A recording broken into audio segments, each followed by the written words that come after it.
Assalamu alaikum wa rahmatullahi wa barakatuh. Good evening to all our listeners. This is not Anwar Mullah, but this is Nazareen Ebrahim.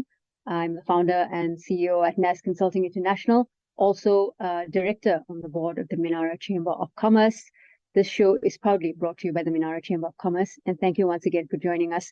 We talk business on a Monday evening, and all aspects of business, be it commercial, financial, mentorship, coaching, good team spirit.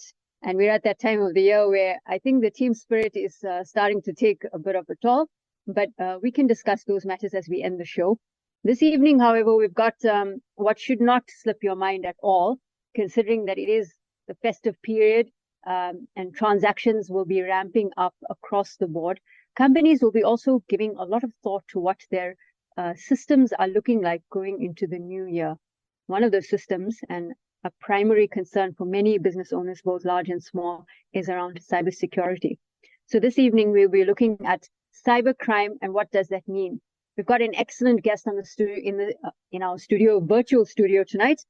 Abdul Moosa is the Chief Technical Officer Global at the Nihka Technology Group. We will be speaking to him shortly about cybercrime.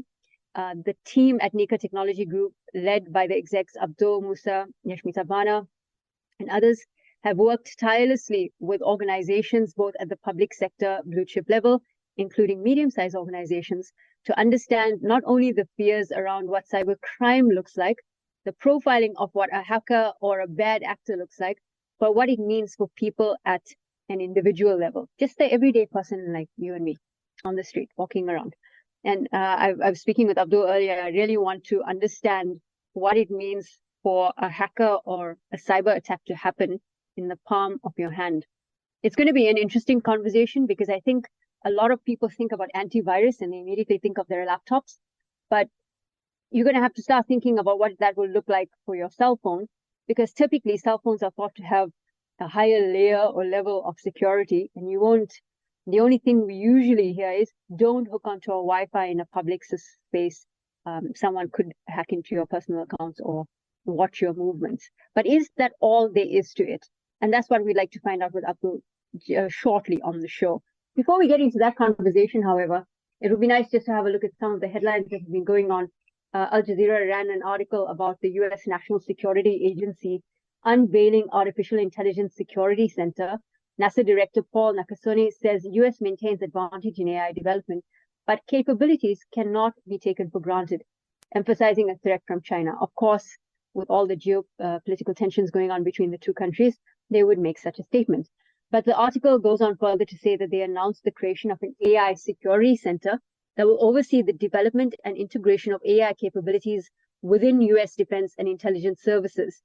They said that they were aware of the increasing importance of AI in the national security landscape, and the opening of the new center was part of steps to shape the future of AI tech in the security, defense, and intelligence sectors. What does this signal to you as a listener? What words are you hearing? You're hearing the words AI and security. And these are words that will become increasingly part of your own psyche as an everyday user, because I do believe that the fifth industrial revolution has 5 components that characterize it. One is in the absolute need for cybersecurity capability, understanding, awareness, skill set, and an overall welcome and embrace that it is a need to have, not a nice to have. So it will become an essential part of your spend. Now, I would like to look at other headlines going on, but at this point, I would like to welcome our guest, Abdul Moosa, Chief Technical Officer Global at the Nihka Technology Group, who will talk to us about cybercrime and what we should be aware of. Abdul, assalamu alaikum. Wa alaikum salam wa rahmatullahi wa barakatuh. Thank you for having me on the show, and a very interesting topic I think that we're touching on. And perhaps if we just unpack cyber, especially cybercrime, we've seen a huge shift in terms of digital transformation, the amount of information that's available at our fingertips. And with the newer generation, everything has been driven through smartphones. And with the connectivity that we find in the industry, especially 5G, we now have access to a wealth of information. And that, unfortunately, is fueling cybercrime. the information that we've got is valuable to the next individual, just as it is to us. And unfortunately, if we look at hackers and we look at the dark web, people are scouring the internet to see how can they hold you to ransom and actually sell your information on the internet. And unfortunately, there's a lack of education in the industry at this point. Everybody thinks, well, we've got a smartphone, it's protected. And unfortunately, we're finding that people are downloading free games, they're downloading free applications, but not understanding that those applications are actually sending your information across the internet. You know, you look at these applications and you go, well, this is lovely, it's a free game, it's very innocent, but you don't actually understand that people are building these applications, which we call ransomware as a service, where they can now leverage your information. And imagine with all the information that's available, you've got your email on your phone, you've got all your contact details, you probably have your family details, etc., etc. So if somebody gets hold of that information, it becomes very, very dangerous. And I think vigilance now is becoming more and more important, and driving campaigns across the globe is becoming key, especially in terms of the South African context. We might not be aware, but in terms of the South African market, we've got the Cybercrimes Act, which was specifically introduced to help combat cybercrime in South Africa. And unfortunately, we've seen with cyberbullying as well, which is another topic of discussion. Everybody's using a smartphone, they're on social media, and the law has actually changed where a young individual can go directly and open up a case at the police station without needing their parents' consent. So you can, if you put it into context, you can well imagine, it's a battle and it's an ongoing thing that we're going to have to look at. An ongoing thing that we have to look at. And you mentioned the word vigilance. Vigilance is such a term associated with being hyper aware of what's going on around you. I imagine, Abdul, that the standard behavior pattern or personality of any digital user is to be so immersed in their digital environment that they easily forget that there's a background system or operation running on the phone, on the device, on your computer, and we don't necessarily know what that is. So you've got to understand where you are, what you're using, what kind of device you're using, who's had access to it, etc., etc. The question I think will be good to ask at this point is, what characterizes a digital environment, to give listeners an idea of how they need to understand where a potential attack can come from. Are we just sitting in the cloud? Should we be aware of our Wi-Fi? What is it? Can you describe that? Most definitely. And I think we've seen there's a lot of free Wi-Fi networks that's available. Most people typically just log on to their mobile phones. They connect to a Wi-Fi service because it's convenient, but not actually understanding what's running on that network or that Wi-Fi infrastructure. And what you find is your information is being encrypted and you're actually sending information in clear text and somebody is ciphering that information and using that. And the other aspect is definitely email. We see a lot of phishing scams, social engineering that's taking place. And it's very targeted now because we've got AI, as you mentioned. We have the ability to scour the internet and we can actually profile individuals and create personalized attacks on somebody via email. And unfortunately, not everybody understands that it's a phishing scam or a phishing attempt. And what happens is people click on links, they end up losing tons of money, especially in the festive season. We know that cyber criminals understand that somebody's going to get a bonus at the end of the year. And they're trying all sorts of tactics to digitally create an environment where they can cipher your money from you. And financial implications are probably one of the biggest aspects of cybercrime, but also the reputational damage from an organizational perspective that comes into account. Abdul, would you say, is it fair to say that you're only seeing, it's thrilling to speak to you this evening because of the extensive work that you and the team at Nihka have been able to do at a very high level in terms of corporate environment, both at public sector and private sector. So understanding the threat levels there for a potential cyber attack is fundamentally different from a medium to small size business and at an individual level. Is it the same concern that we have anyway? And should we all be taking the same precautions despite the cost factor, which would be different at an enterprise level and different at an individual level or a small business level?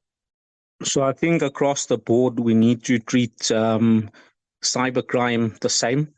The approach and the tactics are very similar, whether you an individual that owns a business with one person, or whether you're going into a situation where you've got a corporate company with thousands of end users and a multi-million rand operation.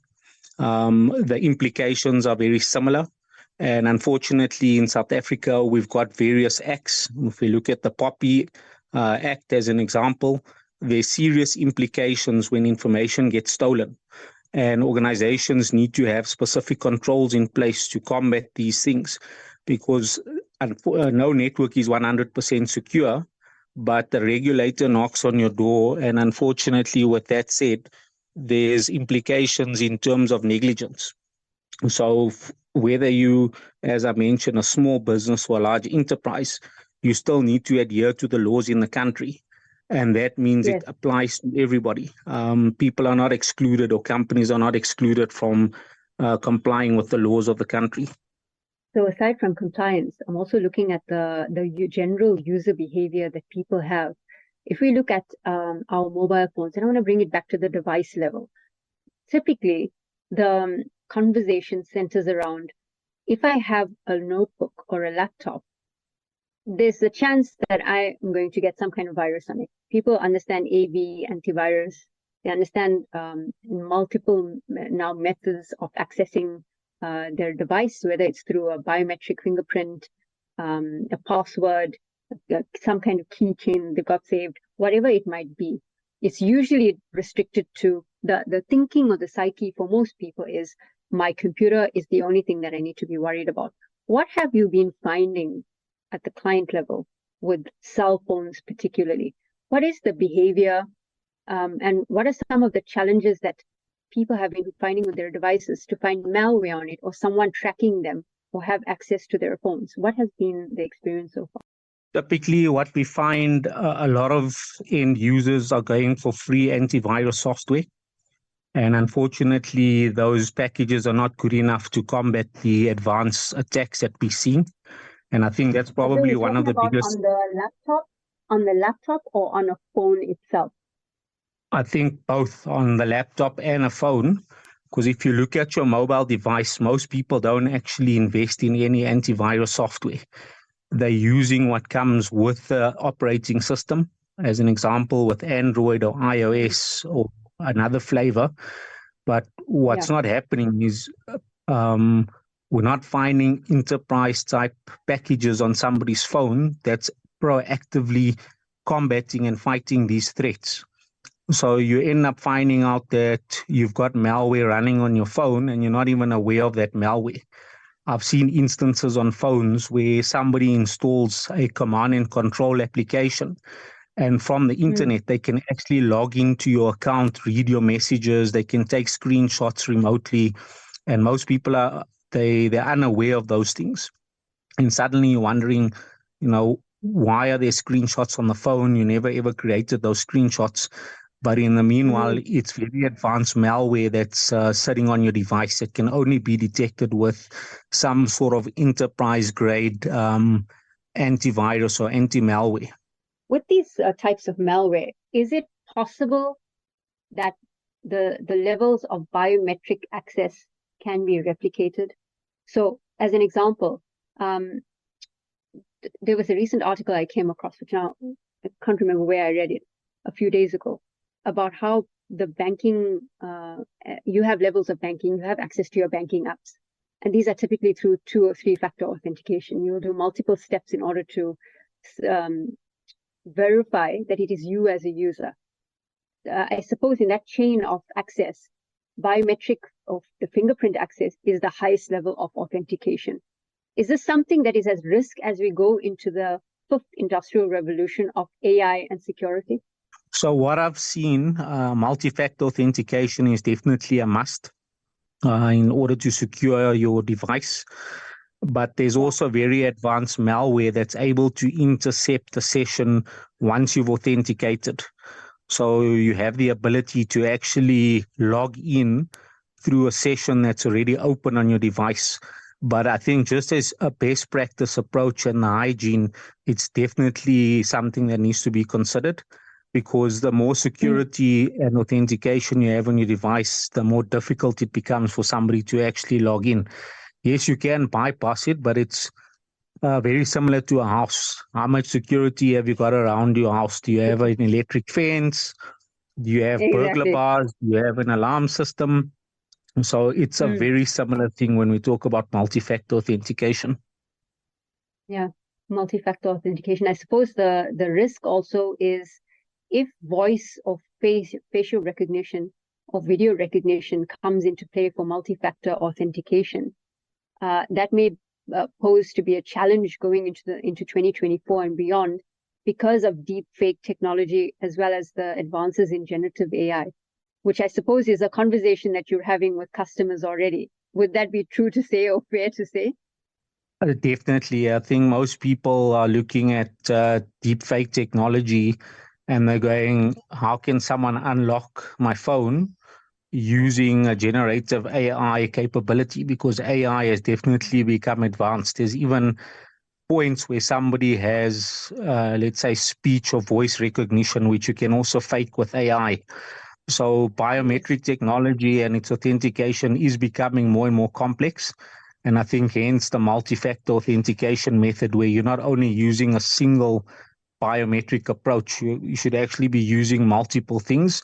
So if you've got facial as an example, maybe combine that with fingerprints or other technologies to make it a bit more difficult. But yeah, the conversations we are having is very different. You can well imagine if you contact your bank and you've got a voice recognition system that pops up and automatically using a deep fake technology that's based on AI, that technology is authenticating on your behalf without you physically being present. Exactly, which makes us wonder how much of control do we actually have, and the amount of data that we share as digital citizens, because that's exactly what we are part of, a digital citizenry. How much are we contributing to these systems? But again, it's like the chicken egg situation, Abdul. I'm looking at an article from cybersecuritynews.com that was released a few days ago, actually about 4 days ago. They said with the release of Mozilla Firefox 1 2010, vulnerabilities are patched, including 6 high-severity issues and 2 moderate and low-severity issues. The key changes in Firefox 1.20 include global privacy control settings, import data from Chromium Snap, option to copy link without site tracking, picture-in-picture mode now supports corner snapping on Windows and Linux, adds new DevTools feature, improvements in private windows and ETP strict privacy configuration. Does this sound too technical for you? Well, you are using browsers on your machine, so it would be worth noting and understanding. Abdul, before we get to the dark web conversation, which I really want to have with you, how should people understand keeping hygiene on their phones? Just coming out of that note around browsers. Do people understand enough when they open and close apps or browsers or any messaging application on their phones, just really how open they could be to a vulnerability or an attack? Yeah, I think that's a very good point. Most people typically just close the application. They don't actually click log off. So one example is you logging onto your banking app and you're assuming that by just closing your application that your session has been closed. And very similarly with a browser. Somebody logs in, they click on something called a cookie. And if you're familiar with a cookie, it's a mechanism that tracks your location and certain information, because cookies are generally used for marketing purposes.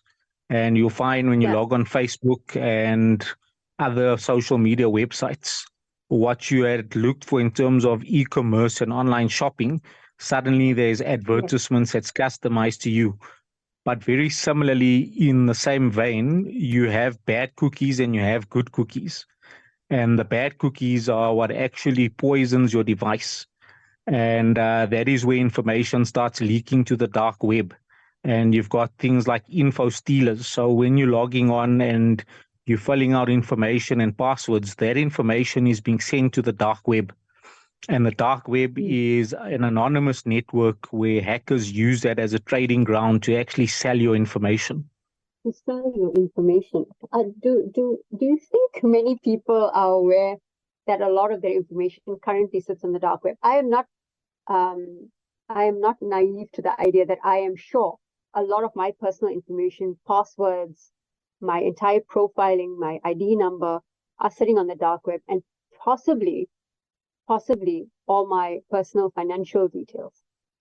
But of course, whether it's shifted around and how easily you are hacked is another question. What should be a good way for people to understand, really get it in them? Because I truly believe, and I want to know if this is your perspective as well, that going into 2024 and beyond, the world of cybersecurity will look fundamentally different from what it does now. Would that be fair to say, Abdul? I agree with that. The traditional approaches of managing ICT security has drastically changed. And the old way of doing security management is sort of slowly falling away.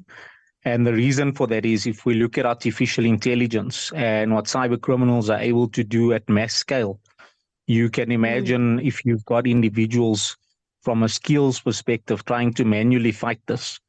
So it all comes down to having the correct tooling, having the correct skills, which is quite important as well. And we need to start looking at a more proactive approach. We talk about security threat intelligence, and threat intelligence talks to how do we look at the dark web and understand what our risk exposure is continuously. If you look at the old security approaches, people didn't really do penetration testing on a continuous basis. It was done sort of once a year as a tick box exercise, or they didn't monitor the dark web for threats. It was also done, let's call it once per annum. But now we're in a situation where it's becoming mandatory to do those things continuously.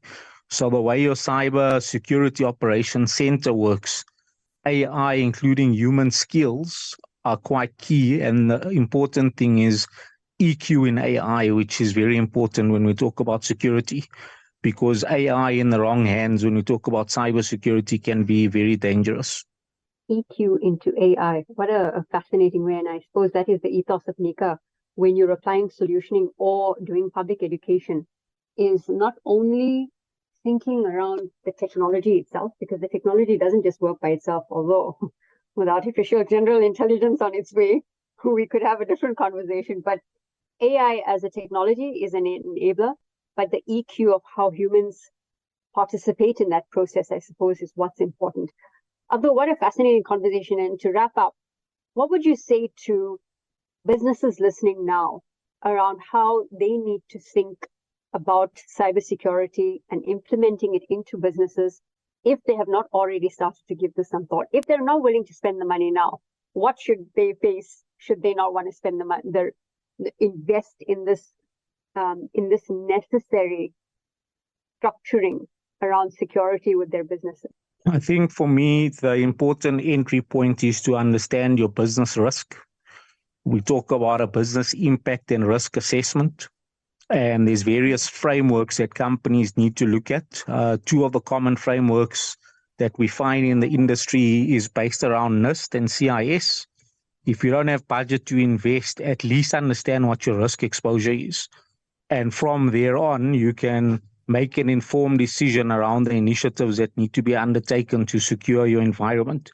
But what you can't measure, you basically can't implement a strategy and execute against it. Right, makes sense. Would you say from experience, and this is just talking to the businesses, are people generally the weakest link when it comes to any cybersecurity solutioning? What I've seen, yes, there's a massive skill shortage globally, and we find there's a lot of key man dependencies. You get security analysts that are typically either too technical and you have others that understand business. But in order to get a good mixture of skill, you need to understand the business as well as the technical aspects and the compliance and regulations that surround it. And is from perspective in terms of both business, governance, risk and compliance, and technical. And that's currently the gap in the industry. And that is where we looking to upskill, and maybe we need to introduce a program. And that's probably, I'd say, one of the key initiatives to look at for businesses, and what I would advise any company at this point. What you would advise any company at this point. Abdul, I must thank you for your time this evening and making us understand as we get into the holiday season, which is a high season time for businesses in various industries like hospitality, restaurant industry, etc. But also for us to plan as business owners, if we are in professional services businesses, what that would look like for 2024. We've been speaking to Abdul Moosa, Chief Technical Officer Global at the Nihka Technology Group, and we thank him very much for his time. Assalamu alaikum wa rahmatullah. Now, if you've tuned in, you've been listening to, so far, you've been listening to the Minara Business Matters, brought to you by Minara Chamber of Commerce. I'm Nazareen Ebrahim, Director on the board of the Minara Chamber of Commerce. We've been doing some pretty interesting things this year. The latest was our gala dinner and awards that happened just a month ago, which honored many of the entrepreneurs in our community across the country who have been doing outstanding work of showcasing what it means to be an entrepreneur, but also what it means to continue putting the strength in and the determination, the resilience, the sheer determination and courage to get up every day, to make sure your team is okay, and to continue serving customers and also work in an ethical manner. How do I know this? Because I'm an entrepreneur. And I choose it, though every entrepreneur will tell you it's absolute madness when you think about the maddening amount of stress that you go through, from sleepless nights to trying to problem solve, to difficult conversations, to trying to work out good partnerships, to understanding what our role is and an Islamic ethos, and making sure that we live by that in our lives every day, including our business dealings. So it's been a pretty good year from the Minara Chamber of Commerce perspective. We also had a rebrand and a relaunch of our brand earlier this year with many other very interesting partnerships across the country as well as across the continent, including in the EMEA region, happening for us this year, which means that's extra value for our members and our partners and associates.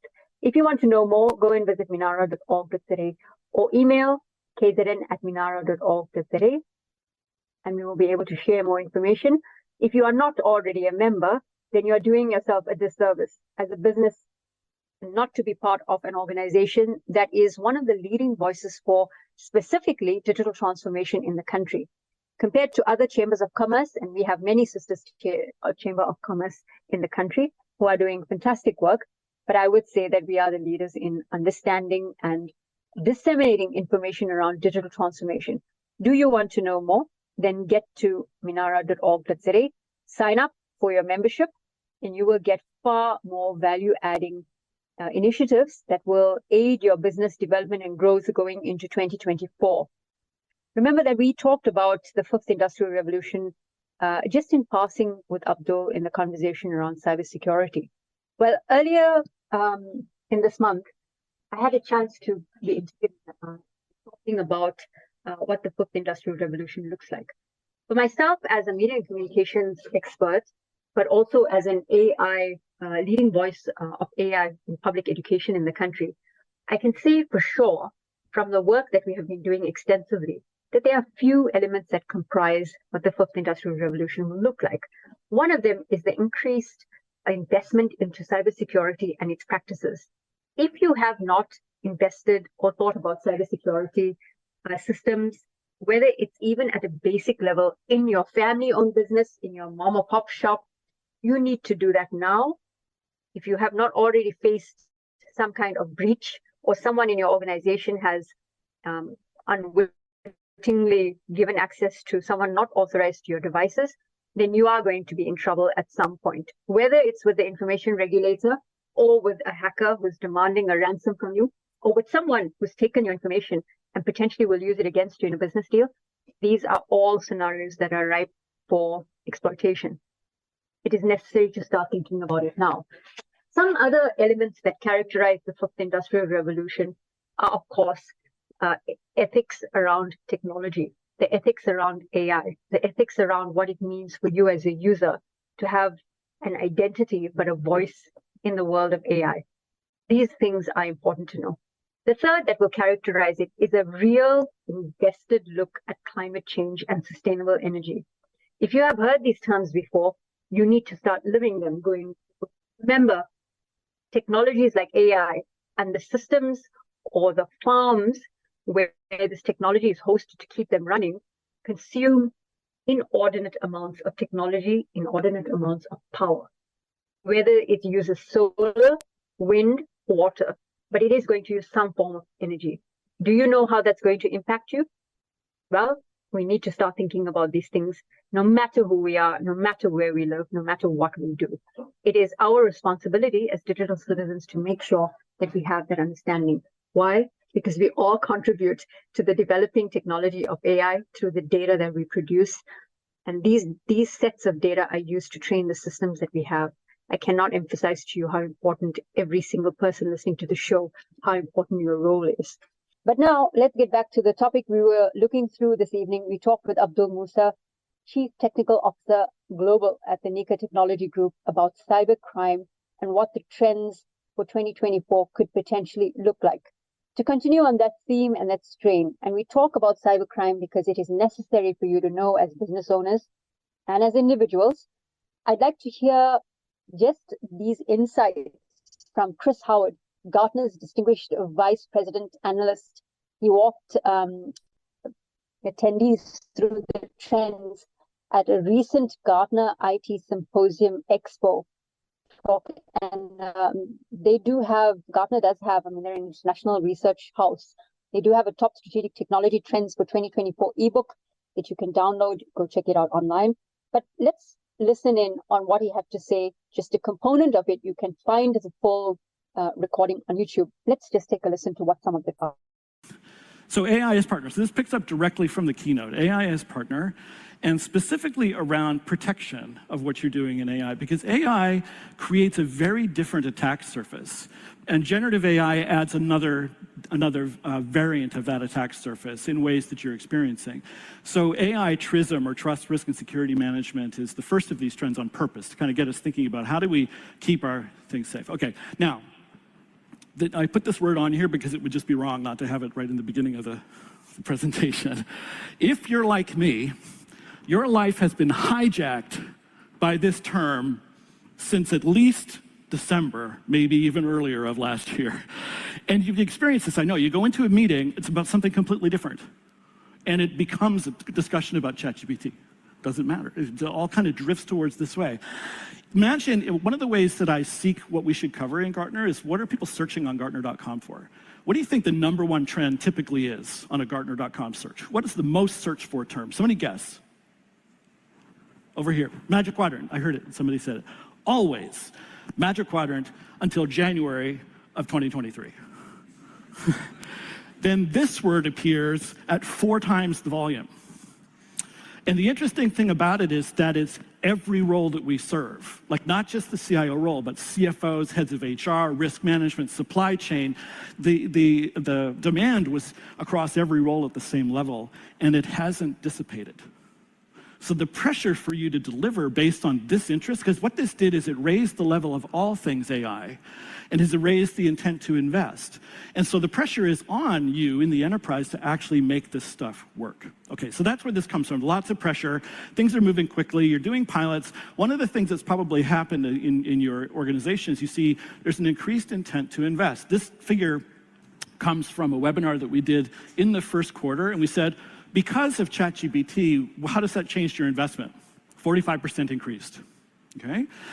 The reality of this here goes back before, though. 48% of you in 2022 had already deployed AI technology, and you were already using models, right? In 2021, 100 or more AI models.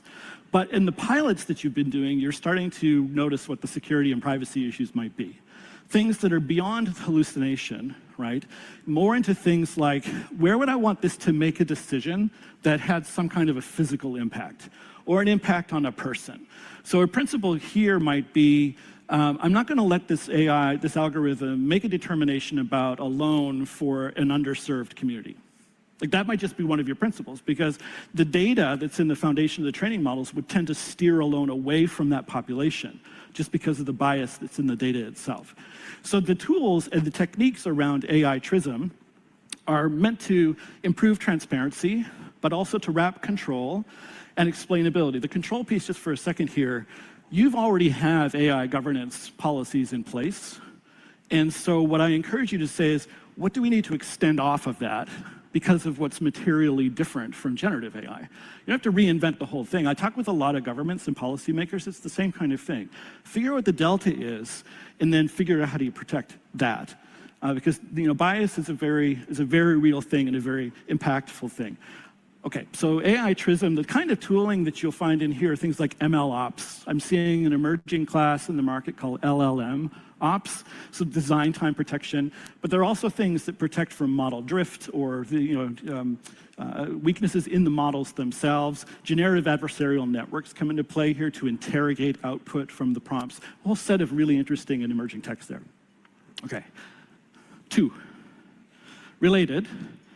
And this is the idea of, well, how do I protect the investment that I have, given that things are moving so fast? And this is beyond AI. AI has kind of been the sharp edge of this stick. But this is also things like geopolitical threats, which are increase all the time, other types of threat actors, and so on. So we talk about this as continuous threat exposure management. So really quickly, it's really, it is a mix of tools, but it's not just that. It's a discussion with your business partners to find out what's the business attack surface and what assets are connected to that, and what's the priority of protecting those things, knowing that when you had that discussion 3 months ago, it might be different today. And so the way that we've kind of mapped this out here is kind of in 5 steps. So you scope the problem. What's the surface of business attack, the business attack surface? What's the discovery, the IT assets that support that business surface? And then you do prioritization. So of those things, what are the things we absolutely need to make sure? So this relates to the outcome-driven metrics work that some of my team has been working on. Then you validate. Is it actually something that could be attacked? What's the likelihood of that? Do we already have things in place and so on? So you're getting sort of much more strategic view, and then you figure out how to mobilize against it. So in a nutshell, this is continuous threat exposure management. It's a set of disciplines, but again, it's using the output from tools. The other thing in here, of course, is the use of AI to protect the organization as well as to find the patterns that are the threat. Right? So it's kind of coming together, protecting the investments that you've made. All right.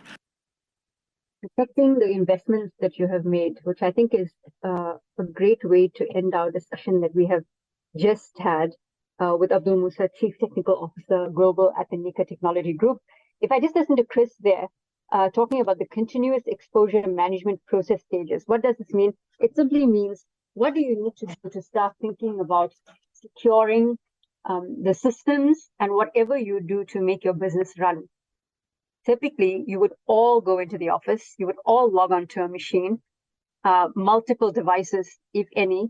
You would log into a system that helps to manage if you're in manufacturing, if you are running a factory, if you are running any kind of business, you're producing something, you've got stock control, you have customer relationship management tools, you're using business development tools. You're wanting to understand the access control to those systems, how secure they are. Are you storing data in your offices? Are you storing data on people's phones, on any of the devices you're using? And so essentially what Chris has explained here is you diagnose and then you go into action mode. The diagnose part will be you scope, means you understand what you have in your place of work. You discover if any of them might be have a vulnerability or an area of weakness. You prioritize what needs to be taken care of in order of threat severity. And then you go into the action mode, which means you validate that this is an actual threat and you mobilize the right resources and the right skills in order to fix that and to face the next day. I think it's a pretty great way for us to end the discussion around cybercrime and a focus on cybersecurity for 2024.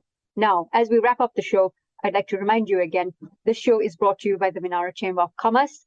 Go to minara.org.za and sign up for your membership. Start off 2024 on a great note. And like I said to you, we are one of the only chambers of commerce in the country who are digital transformation first. I don't think you're going to find value add of that nature at other chambers of commerce. I stand by my statement. Why? I'm a director at the Chamber of Commerce and responsible for the technology and marketing portfolio. So I know that we know what we're talking about. I'm Nazareen Ebrahim, founder and CEO at NAS Consulting International. Visit us, nasconsulting.co.za, if you're looking for a team to implement AI in your business to impact productivity and marketing. On that note, we close the program by just reminding you that we make dua, extensive, immense dua for our brothers, sisters, families in Gaza and in Palestine. From the river to the sea, Palestine will be free. Assalamu alaikum wa rahmatullahi wa barakatuh.